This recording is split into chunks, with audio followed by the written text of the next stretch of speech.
तर नंदुरबारच्या शहादा संदर्भातली बातमी आपण पाहणारच आहोत. मात्र थेट जाणार आहोत आपण. सुधांशु शुक्ला हे सध्या बोलत आहेत. गाजर का हलवा ले गए हैं, क्या उससे अपने साथियों को खिलाया? जी प्रधानमंत्री जी, ये कुछ चीजें मैं अपने देश की खाने की लेके आया था, जैसे गाजर का हलवा, मूंग दाल का हलवा और आमरस। और मैं चाहता था कि ये बाकी भी जो मेरे साथी हैं, बाकी देशों से जो आए हैं, वो भी इसका स्वाद लें और चखें, जो भारत का जो रिच कलिनरी हमारा जो हेरिटेज है उसका एक्सपीरियंस लें। तो हम सभी ने बैठ के इसका स्वाद लिया साथ में, और सबको बहुत पसंद आया। कुछ लोग हैं कि कब वो नीचे आएंगे और हमारे देश आए और इनका स्वाद ले सके हमारे साथ। शुभ परिक्रमा करना भारत की सदियों पुरानी परंपरा है।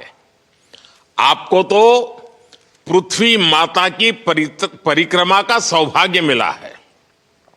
अभी आप पृथ्वी के किस भाग के ऊपर से गुजर रहे होंगे? जी प्रधानमंत्री जी, इस समय तो मेरे पास ये इंफॉर्मेशन उपलब्ध नहीं है, लेकिन थोड़ी देर पहले मैं खिड़की से, विंडो से बाहर देख रहा था, तो हम लोग हवाई के ऊपर से गुजर रहे थे। और हम दिन में 16 बार परिक्रमा करते हैं, 16 सूर्योदय और 16 संन्यास, सनराइज और सनसेट हम देखते हैं ऑर्बिट से।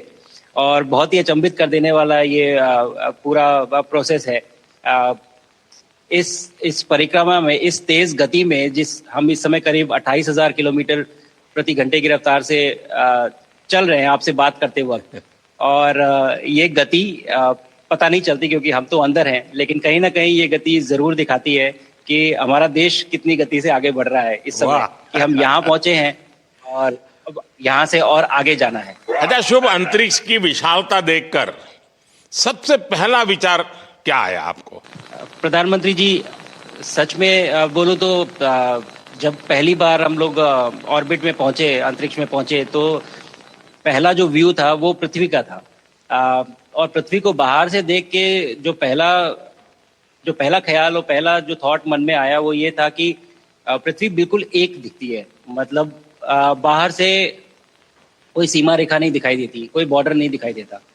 और दूसरी चीज जो बहुत नोटिसेबल थी, जब पहली बार भारत को देखा, तो हम मैप पे पढ़ते हैं भारत को, हम देखते हैं बाकी देशों का आकार कितना बड़ा है, हमारा आकार कैसा है, वो मैप पे देखते हैं। लेकिन वो सही नहीं होता, क्योंकि वो एक हम 3D ऑब्जेक्ट को 2D यानी पेपर पे हम उतारते हैं। भारत सच में बहुत भव्य दिखता है, बहुत बड़ा दिखता है। जितना हम मैप पे देखते हैं उससे कहीं ज्यादा बड़ा। और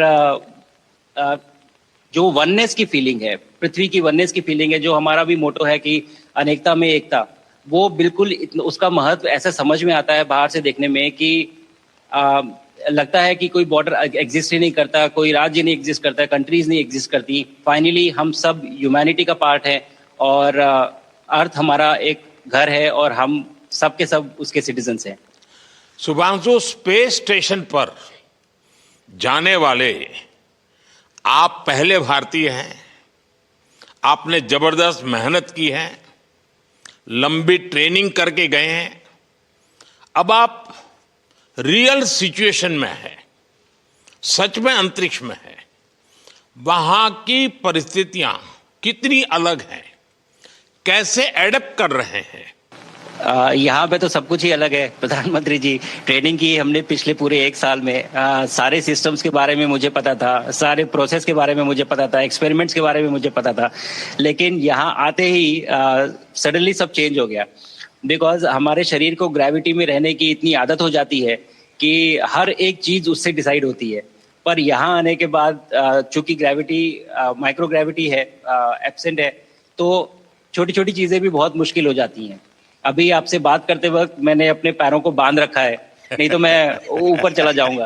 और माइक को भी जैसे छोटी छोटी चीजें हैं, उसको छोड़ के दूं तो भी ये ऐसे फ्लोट करता रहता है। पानी पीना, पैदल चलना, सोना बहुत बड़ा चैलेंज है। आप छत पे सो सकते हैं, आप दीवारों पे सो सकते हैं, आप जमीन पे सो सकते हैं। तो पता सब कुछ होता है प्रधानमंत्री जी। ट्रेनिंग अच्छी है, लेकिन वातावरण चेंज होता है तो थोड़ा सा यूज्ड टू होने में 1-2 दिन लगते हैं, बट फिर ठीक हो जाता है। भारत की ताकत साइंस और स्पिरिचुअलिटी दोनों है। आप अंतरिक्ष यात्रा पर हैं, लेकिन भारत की यात्रा भी चल रही होगी। भीतर में भारत दौड़ता होगा। क्या उस माहौल में मेडिटेशन और माइंडफुलनेस का लाभ भी मिलता है क्या? जी प्रधानमंत्री जी, मैं बिल्कुल सहमत हूँ। मैं कहीं ना कहीं ये मानता हूँ कि भारत ऑलरेडी दौड़ रहा है और ये मिशन तो केवल एक पहली सीढ़ी है उस एक बड़ी दौड़ का। और हम जरूर आगे पहुंच रहे हैं और अंतरिक्ष में हमारे खुद के स्टेशन भी होंगे और बहुत सारे लोग पहुंचेंगे। और माइंडफुलनेस का भी बहुत फर्क पड़ता है। बहुत सारी सिचुएशंस ऐसी होती हैं नॉर्मल ट्रेनिंग के दौरान भी या फिर लॉन्च के दौरान भी जो बहुत स्ट्रेसफुल होती हैं, और माइंडफुलनेस से आप अपने आप को उन सिचुएशंस में शांत रख पाते हैं और अपने आप को काम रखते हैं, अपने आप को शांत रखते हैं, तो आप अच्छे डिसीजन ले पाते हैं। कहते हैं कि दौड़ते हुए भोजन कोई भी नहीं कर सकता, तो जितना आप शांत रहेंगे उतना ही अच्छे से आप डिसीजन ले पाएंगे। तो आई थिंक माइंडफुलनेस का बहुत इंपॉर्टेंट रोल होता है इन चीज़ों में। तो दोनों चीज़ें अगर साथ में एक प्रैक्टिस की जाएं तो ऐसे एक चैलेंजिंग एनवायरनमेंट में या चैलेंजिंग वातावरण में मुझे लगता है ये बहुत ही यूजफुल होंगी और बहुत जल्दी लोगों को अडेप्ट करने में मदद करेंगी। आप अंतरिक्ष में कई एक्सपेरिमेंट कर रहे हैं। क्या कोई ऐसा एक्सपेरिमेंट है जो आने वाले समय में एग्रीकल्चर या हेल्थ सेक्टर को फायदा पहुंचाएगा? जी प्रधानमंत्री जी, मैं बहुत गर्व से कह सकता हूं कि पहली बार भारतीय वैज्ञानिकों ने 7 यूनिक एक्सपेरिमेंट्स डिज़ाइन किए जो कि मैं अपने साथ स्टेशन पे लेके आया हूं। और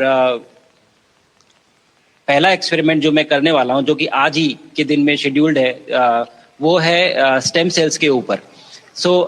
अंतरिक्ष में आने से क्या होता है कि ग्रेविटी चूंकि एब्सेंट होती है तो लोड खत्म हो जाता है, तो मसल लॉस होता है। तो जो मेरा एक्सपेरिमेंट है वो ये देख रहा है कि क्या कोई सप्लीमेंट दे के हम इस मसल लॉस को रोक सकते हैं या फिर डिले कर सकते हैं। इसका डायरेक्ट इम्प्लीकेशन धरती पे भी है कि जिन लोगों का मसल लॉस होता है ओल्ड एज की वजह से, तो उनके ऊपर ये सप्लीमेंट्स यूज किए जा सकते हैं। तो मुझे लगता है कि ये डेफिनेटली वहाँ यूज हो सकता है। साथ ही साथ जो दूसरा एक्सपेरिमेंट है वो माइक्रो एल्गी की ग्रोथ के ऊपर। ये माइक्रो एल्गी बहुत छोटे होते हैं लेकिन बहुत न्यूट्रिशियस होते हैं। तो अगर हम इनकी ग्रोथ देख सकते हैं यहाँ पे और ऐसा प्रोसेस इजाद करें कि ये ज़्यादा तादाद में हम इन्हें उगा सकें और न्यूट्रिशन हम प्रोवाइड कर सकें, तो कहीं ना कहीं ये फूड सिक्योरिटी के लिए भी बहुत काम आएगा धरती के ऊपर। सबसे बड़ा एडवांटेज जो है स्पेस का वो ये है कि ये जो प्रोसेस है यहाँ पे बहुत जल्दी होते हैं, तो हमें महीनों तक या सालों तक वेट करने की जरूरत नहीं होती। तो इसलिए यहाँ के जो रिजल्ट चंद्रयान की सफलता के बाद देश के बच्चों में, युवाओं में विज्ञान को लेकर एक नई रुचि पैदा हुई। अंतरिक्ष को एक्सप्लोर करने का जज्बा बढ़ा। अब आपकी ये ऐतिहासिक यात्रा उस संकल्प को और मजबूती दे रही है। आज बच्चे सिर्फ आसमान नहीं देखते, वे यह सोचते हैं मैं भी वहां पहुंच सकता हूं। यही सोच, यही भावना हमारे भविष्य के स्पेस मिशंस की असली बुनियाद है। आप भारत की युवा पीढ़ी को क्या मैसेज देंगे? प्रधानमंत्री जी, अगर मैं अपने युवाओं पीढ़ी को आज कोई मैसेज देना चाहूंगा तो पहले ये बताऊंगा कि भारत जिस दिशा में जा रहा है, हमने बहुत बोल्ड और बहुत ऊंचे सपने देखे हैं और उन सपनों को पूरा करने के लिए हमें आप सबकी जरूरत है। तो उस जरूरत को पूरा करने के लिए मैं ये कहूंगा कि सक्सेस का कोई एक रास्ता नहीं होता कि आप कभी कोई एक रास्ता लेता है, कोई दूसरा रास्ता लेता है, लेकिन एक चीज जो हर रास्ते में कॉमन होती है वो ये होती है कि आप कभी कोशिश मत छोड़िए, नेवर स्टॉप ट्राइंग। अगर आपने ये मूल मंत्र अपना लिया कि आप किसी भी रास्ते पे हो, कहीं पे भी हो, लेकिन आप कभी गिव अप नहीं करेंगे, तो सक्सेस चाहे आज आए या कल आए पर आएगी जरूर। मुझे पक्का विश्वास है कि आपकी ये बातें देश के युवाओं को बहुत ही अच्छी लगेगी। और आप तो मुझे भली भांति जानते हैं, जब भी किसी से बात होती है तो मैं होमवर्क जरूर देता हूं। हमें मिशन गगनयान को आगे बढ़ाना है। हमें अपना खुद का स्पेस स्टेशन बनाना है और चंद्रमा पर भारतीय एस्ट्रोनॉट की लैंडिंग भी करानी है। इन सारे मिशंस में आपके अनुभव बहुत काम आने वाले हैं। मुझे विश्वास है आप वहां अपने अनुभवों को जरूर रिकॉर्ड कर रहे होंगे। जी प्रधानमंत्री जी, बिल्कुल। ये पूरा मिशन की ट्रेनिंग लेने के दौरान और एक्सपीरियंस करने के दौरान जो मुझे लेसन्स मिले हैं, जो मुझे सीख मिली है, वो सब एक स्पॉन्ज की तरह मैं एब्जॉर्ब कर रहा हूँ। और मुझे यकीन है कि ये सारी चीज़ें बहुत वैल्यूएबल प्रूव होंगी, बहुत इम्पॉर्टेंट होंगी हमारे लिए जब मैं वापस आऊँगा, और हम इन्हें इफेक्टिवली अपने मिशंस में इनके लेसन्स अप्लाई कर सकेंगे और जल्दी से जल्दी उन्हें पूरा कर सकेंगे। बिकॉज मेरे साथी जो मेरे साथ आए थे, कहीं ना कहीं उन्होंने भी मुझसे पूछा कि हम कब गगनयान पे जा सकते हैं, जो सुन के मुझे बहुत अच्छा लगा और मैंने बोला कि जल्दी ही। तो मुझे लगता है कि ये सपना बहुत जल्दी पूरा होगा और मेरी जो सीख मुझे यहाँ मिल रही है वो मैं वापस आके उसको अपने मिशन में पूरी तरह से 100% अप्लाई करके और उनको जल्दी से जल्दी पूरा करने की कोशिश करेंगे। शुभांशु, मुझे पक्का विश्वास है कि आपका ये संदेश एक प्रेरणा देगा।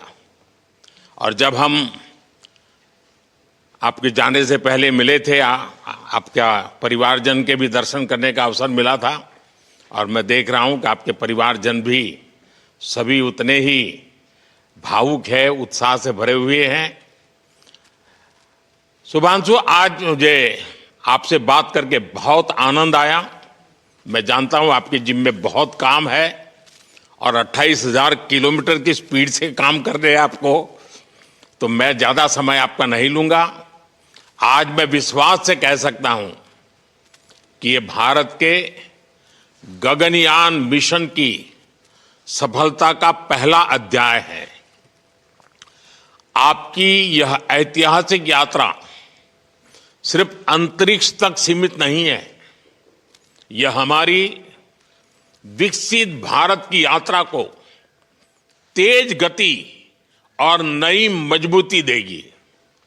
भारत दुनिया के लिए स्पेस की नई संभावनाओं के द्वार खोलने जा रहा है। अब भारत सिर्फ उड़ान नहीं भरेगा, भविष्य में नई उड़ानों के लिए मंच तैयार करेगा। मैं चाहता हूं, कुछ और भी सुनने की इच्छा है आपके मन में, क्योंकि मैं सवाल नहीं पूछना चाहता, आपके मन में जो भाव है अगर वो आप प्रकट करेंगे, देशवासी सुनेंगे, देश की युवा पीढ़ी सुनेगी, तो मैं भी खुद बहुत आतुर हूं कुछ और बातें आपसे सुनने के लिए। धन्यवाद प्रधानमंत्री जी।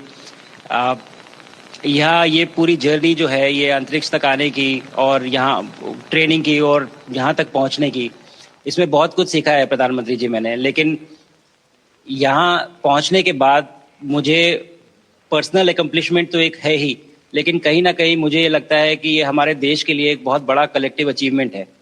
और मैं हर एक बच्चे को जो ये देख रहा है, हर एक युवा को जो ये देख रहा है, एक मैसेज देना चाहता हूँ, और वो ये है कि अगर आप कोशिश करते हैं और आप अपना भविष्य बनाते हैं अच्छे से, तो आपका भविष्य अच्छा बनेगा और हमारे देश का भविष्य अच्छा बनेगा। और केवल एक बात अपने मन में रखिए, that sky is never the limit, ना आपके लिए, ना मेरे लिए और ना भारत के लिए। और ये बात हमेशा अगर आपने मन में रखी तो आप आगे बढ़ेंगे, आप अपना भविष्य उजागर करेंगे और आप हमारे देश का भविष्य उजागर करेंगे। और बस मेरा यही मैसेज है प्रधानमंत्री जी। और मैं बहुत ही भावुक और बहुत ही खुश हूँ कि मुझे मौका मिला आज आपसे बात करने का और आपके थ्रू 140 करोड़ देशवासियों से बात करने का, जो ये देख पा रहे हैं, ये जो तिरंगा आप मेरे पीछे देख रहे हैं, ये यहाँ नहीं था। आज कल के पहले जब मैं यहाँ पे आया हूँ तब हमने ये यहाँ पे पहली बार लगाया है। तो ये बहुत भावुक करता है मुझे और बहुत अच्छा लगता है देख के कि भारत आज इंटरनेशनल स्पेस स्टेशन पहुंच चुका है। शुभांशु, मैं आपको और आपके सभी साथियों को आपके मिशन की सफलता के लिए बहुत बहुत शुभकामनाएं देता हूं। शुभांशु, हम सबको आपकी वापसी का इंतजार है। अपना ध्यान रखिए, मां भारती का सम्मान बढ़ाते रहिए अनेक अनेक शुभकामनाएं 140 करोड़ देशवासियों की शुभकामनाएं और आपको इस कठोर परिश्रम करके इस ऊंचाई तक पहुंचने के लिए बहुत बहुत धन्यवाद देता हूं। भारत माता की जय। धन्यवाद प्रधानमंत्री जी, धन्यवाद। और सारे 140 करोड़ देशवासियों को धन्यवाद। और स्पेस से सबके लिए भारत माता